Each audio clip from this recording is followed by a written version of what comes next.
NFTs explained. I have questions about this emerging, art form? Platform? There's nothing like an explosion of blockchain news to leave you thinking, what's going on in here?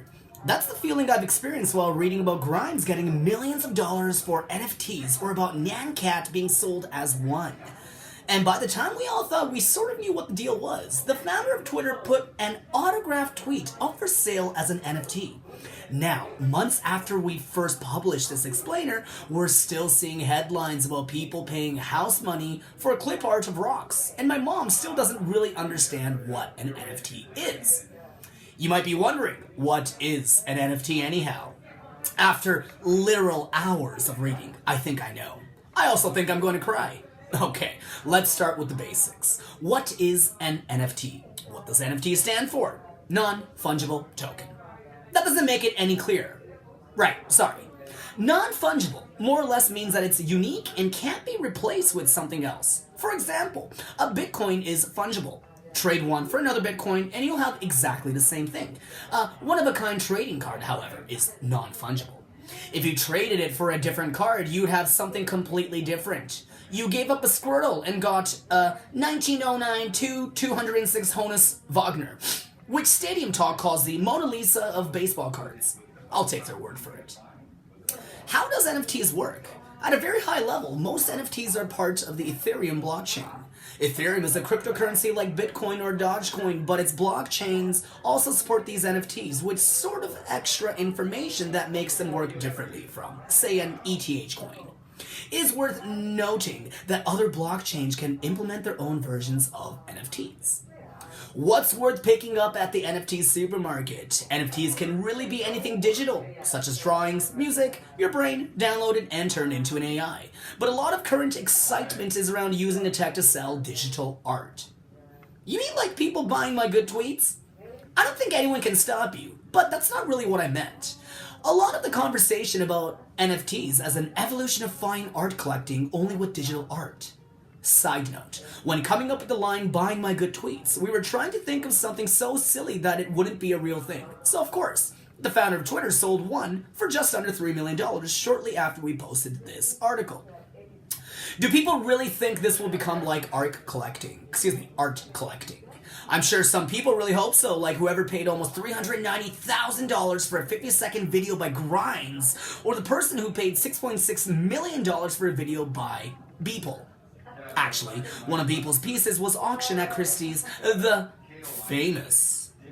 Sorry, I was busy right-clicking on that Beeple video and downloading the same file for the person paid millions of dollars for. Wow, rude.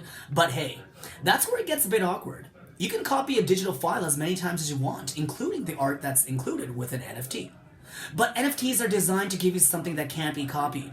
Ownership of the work. Though the artist can still retain the copyright and reproduction rights just like the physical artwork. To put it in terms of physical art collecting, anyone can buy a Monet print, but only one person can get the original. No shade to Beeple, but the video isn't really a Monet.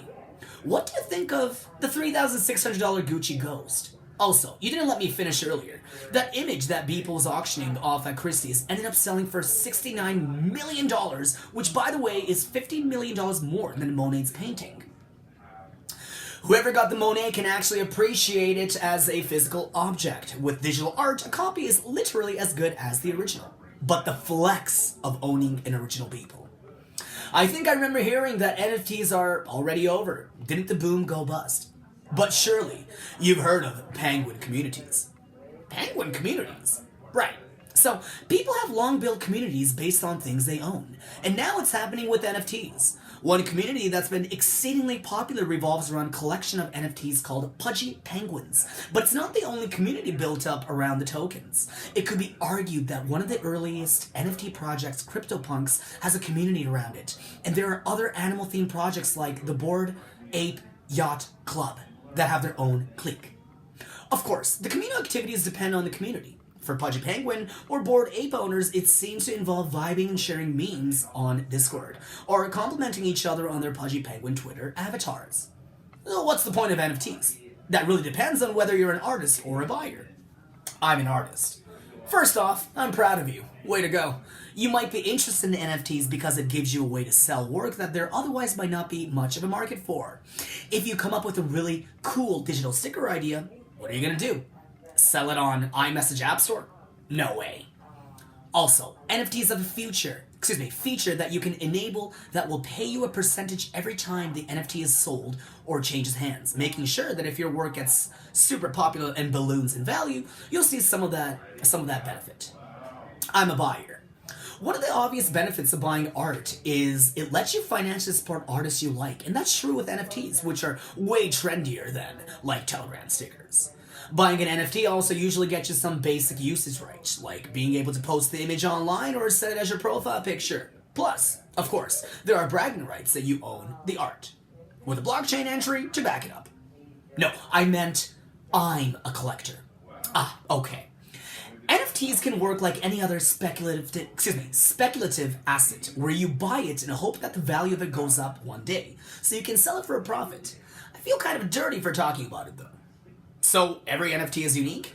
In the boring technical sense that every NFT is a unique token on the blockchain, but while it could be like a Van Gogh, where there's only one definitive actual version, it could also be like trading card, where there's 50 or hundreds of numbered copies of the same artwork.